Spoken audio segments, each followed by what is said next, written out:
sa première nuit de liberté. Mon père à Paris l'a passé, endormi sur une poubelle. À Belleville dans la rue Louis Bonnet, peut-être bien qu'il pensait encore à son Statel. Ses seuls parents, sa seule famille, un cartable au cuir meurtri, des photos couleur sépia, quelques pièces d'or remises en confiance par un vague ami d'enfance, resté dans un camp quelque part. Tate, oi tatele, il me manque ton accent. Tate, oi tatele, que ton sommeil soit moins pesant. Armé d'une petite aiguille, de quelques mètres de fil, tailleur de son métier, il reprit son travail, et la vie vaille que vaille, à force de volonté. Présentés à Madeleine, ils ont parlé de leur peine, de leur joie dans un atelier. Leur seul langage, un bel espoir, entre un bonjour, un au revoir, ils ont fondé leur foyer. Tate, hoi tatele, il me manque ton accent. Les chroniques du Shtetl sur Seine, Tate, pour Yiddish pour tous, hoi tatele, par Jean-Claude que Lonca. ton sommeil soit moins pesant.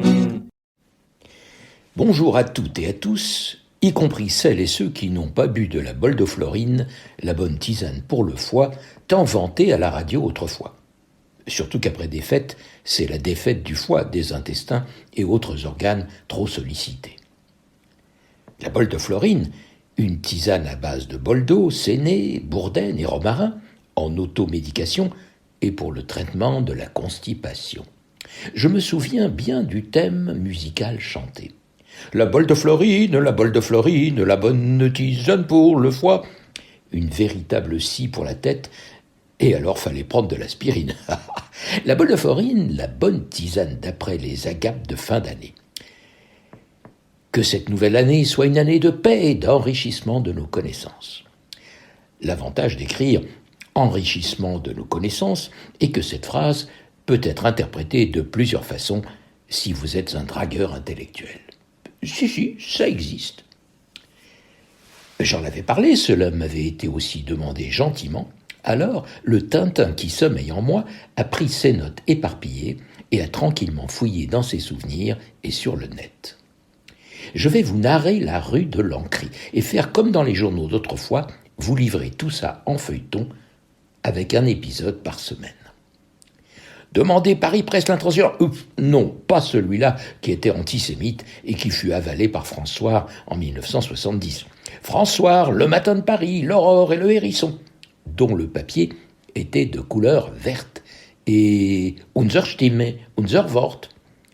Et si quelqu'un se demande quel est le rapport entre le yiddish et la rue de Lancry, il va lui falloir écouter ce qui suit pendant un mois et il verra que la lutte ouvrière, le syndicalisme et la culture id, c'est un même chemin qui serpente, qui se sépare, se croise et se recroise et reprend la même route. Et en cela, je pense à Léo Frenkel, syndicaliste français, juif né à Budapest, une rue à Paris porte son nom.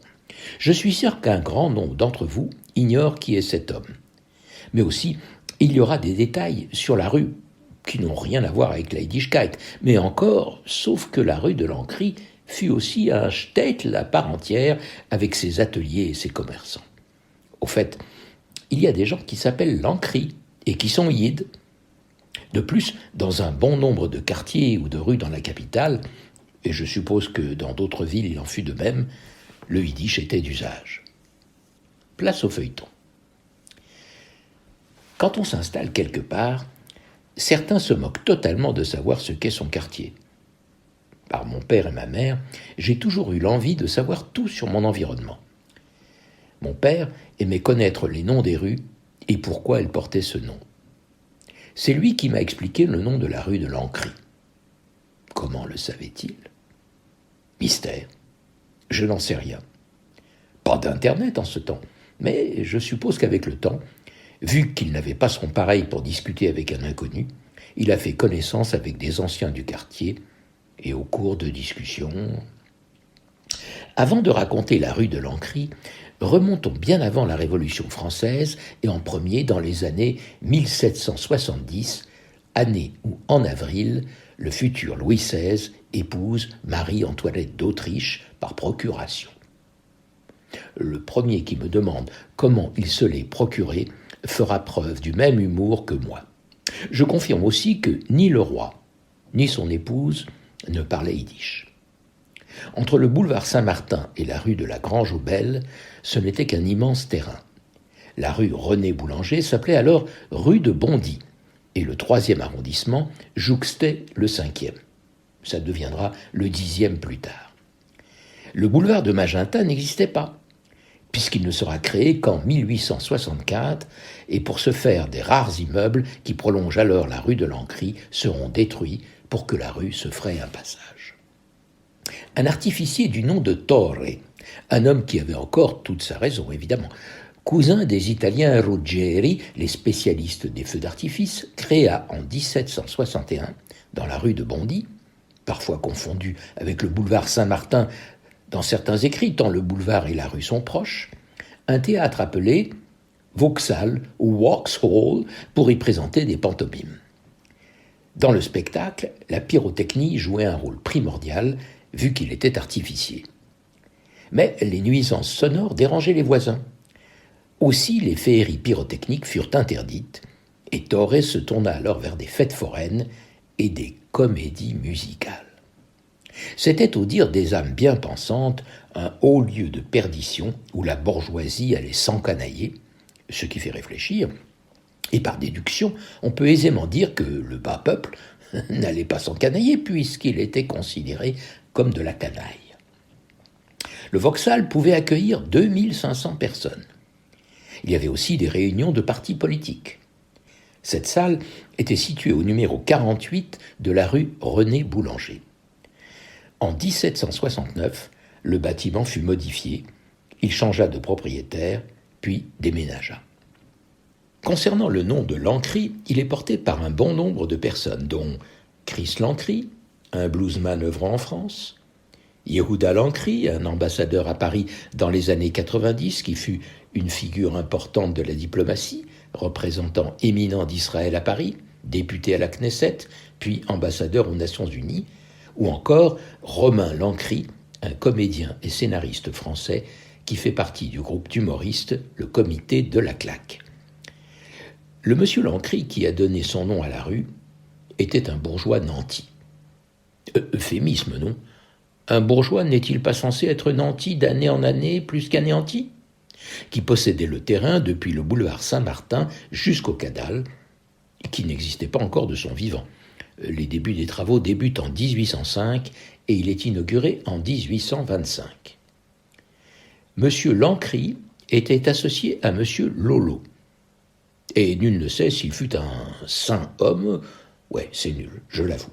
Le 22 novembre 1776, il aurait autorisé à ouvrir une nouvelle rue entre la rue de Bondy, donc la René Boulanger, et celle de Saint-Nicolas, aujourd'hui Château d'Eau. Un hôtel, à l'angle de celle-ci, était debout l'année suivante, et M. Lancry, à peine installé dans le dit hôtel, obtenait le droit de prolonger la rue jusque la rue des Marais, rue de Nancy. La construction commença en 1777. Le début du percement de la rue de Lancry fait disparaître la salle Vauxhall et Torre meurt en 1780. En 1789, on n'y comptait que 4 maisons, ou guère plus. M. Lancry, alors, demande que cette rue porte son nom. Ce fut accepté, et il est à supposer que son acolyte, M. Lolo, n'avait pas voix ni au chapitre, ni à celle lactée. Oui, je sais, c'est nul, mais je m'en délecte, puisqu'il a disparu des ouvrages sur le percement de la rue de Lancry. La rue de Lancry commence à un endroit précis, c'est-à-dire au numéro 50 de la rue René Boulanger, et elle se termine, toutes les rues se terminent quelque part, au 83 quai de Valmy. Là débute la rue de la Grange-aux-Belles, juste après avoir passé la passerelle ou le pont si célèbre pour avoir été l'une des séquences phares du film Hôtel du Nord de Marcel Carné. Nous savons tous que le pont est refait en studio. Le pont s'appelle Pont tournant de la Grange-aux-Belles et la passerelle de la Grange-aux-Belles. La longueur de la rue de l'Ancry est de 540 mètres et sa largeur est de 10 mètres. Donc, quand j'allais au collège de garçons de la rue Jean-Poulmarc, en partant du 10 de la rue de l'Ancry, une fois le matin, 2 fois le midi, je rentrais déjeuner chez moi, et une fois le soir, j'avais bien consommé pas mal de calories. La première rue qui coupe la rue de l'Ancry est la rue Saint-Nicolas, actuellement rue du Château d'Eau. Vers ce qui était le numéro 10 de la rue, et ce bien avant qu'un immeuble y soit construit, il y avait déjà une bâtisse qui servait de cabaret. Quand l'immeuble du 10 rue de l'Ancry fut bâti, dans la cour en 1880 fut en même temps créée la salle L'Ancry. La salle ne fut pas exclusivement un lieu de spectacle. Dès sa construction, elle a servi à des meetings et des réunions politiques qui se sont souvent terminées par des bagarres. Dans les années 60-70, j'ai assisté très souvent à des rixes qui se passaient dans la cour et que je pouvais suivre depuis mon 3e étage. Lors d'une bagarre entre des jeunes de droite et de gauche, j'ai allumé ma table de mixage, posé 2 colonnes de sono devant la fenêtre et j'ai balancé 200 watts du titre de Jimi Hendrix « And the Gods Made Love », fait de bruitage avec moult larcènes et distorsions, tout ça pour couvrir les gueulantes et vociférations venant du bas. Mes voisins de cour qui regardaient le spectacle me levèrent leurs pouces. Les propriétaires n'ont jamais pu avoir l'autorisation de faire couvrir la cour. J'ai bien connu l'un des vigiles des salons L'Ancry quand ils appartenaient à la famille Tixier, M. Camille, qui était fonctionnaire de police gradé en civil, mais qui venait pour gagner des sous supplémentaires en faisant de la surveillance et au besoin, c'est lui qui appelait les collègues. Le comptable des salons L'Ancry s'appelait M. Truffaut. Il donnait des conseils à mon père. Camille et M. Truffaut étaient de bons vivants, avec un goût extrême pour la bouteille, mais aussi ils étaient de bons connaisseurs en cru. Ils fumaient clope sur clope, et leur visage blanc à la base avait passé le Rubicon. Cadeau pour les amateurs de bons mots. Un petit mot sur Madame Angèle, la femme d'entretien de l'immeuble qui y passa sa vie. Bossue et boiteuse, elle faisait peur aux gamins, mais elle était bien au contraire d'une grande gentillesse, avec un grand cœur, et malgré ses infirmités, elle ne déplaisait pas aux hommes. Mais cela ne nous regarde pas. Pour ceux qui ont vécu dans un quartier ou dans une rue riche en événements, essayez-vous à cet exercice. Rassemblez vos souvenirs, cherchez sur le net et racontez. À la semaine prochaine. Papa me disait, mon fils, ces balles, ces feux d'artifice et tous ces spectateurs, c'est pour louer ta venue et le chemin que j'ai parcouru. Papa, t'étais un beau conteur. Tate, oi, tatele, il me manque ton accent. Tate, oi, tatele, que ton sommeil soit moins pesant. Quand maman s'en est allée, après 20 ans à tes côtés, ce fut comme un coup de poignard. Tu n'osais pas me rapporter toutes tes frayeurs passées, tu faisais des cauchemars. Entre tes nuits et le brouillard, je venais te réveiller afin d'apaiser ta fièvre. Après une tasse de thé, tu venais pour m'embrasser, je voulais te donner mes rêves. Tate, oi, tatele, il me manque ton accent.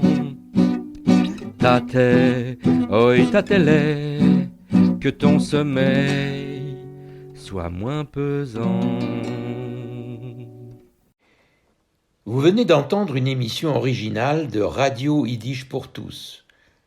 Seule radio au monde à diffuser la culture yiddish 24 heures sur 24, Radio Yiddish pour tous fonctionne grâce au seul soutien financier des membres et donateurs de Yiddish pour tous. Vous pouvez vous aussi apporter votre contribution à la diffusion de notre culture. Pour cela, rendez-vous sur notre site www.yiddishpourtous.org www.yiddishpourtous en un seul mot, .org